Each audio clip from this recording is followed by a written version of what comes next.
Hey folks, Chef Felipe here. Today we're gonna whip up something real special. Beer battered fish, Louisiana style. Now I know what you're thinking, beer battered fish, big deal. But trust me, we're taking this to a whole new level. First things first, we're using Bud Light. Yeah, you heard that right. It's not just for drinking, folks. And check out this beauty. Fresh caught this morning. Nothing beats local ingredients. Alright, let's get our batter going. We've got our flour, some spices, and now for the secret ingredient. Listen to that sizzle. That's the sound of flavor, my friends. Now, a little tip for you, home cooks. Don't overmix. We want some lumps in there for extra crispiness. While our batter's resting, let's heat up this bad boy.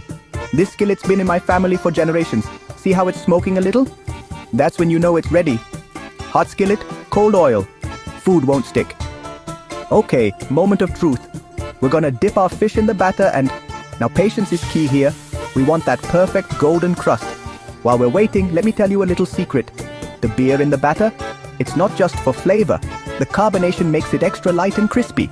It's like science in a skillet. And it's time for the flip. Ready? Oh mama, would you look at that. That golden color, those crispy edges, that's what we're after, folks. Let's plate this beauty up. Doesn't that look amazing?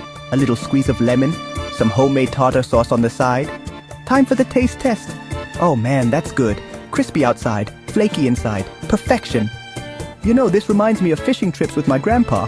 He always said, Felipe, the secret's in the skillet. And boy, was he right. It's not just about the food, it's about the memories we create. And there you have it, folks. Beer battered fish that'll knock your socks off.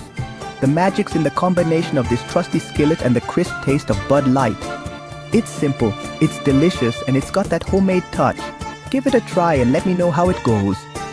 Don't forget to like, subscribe, and hit that notification bell. Until next time, keep it tasty, keep it flashy.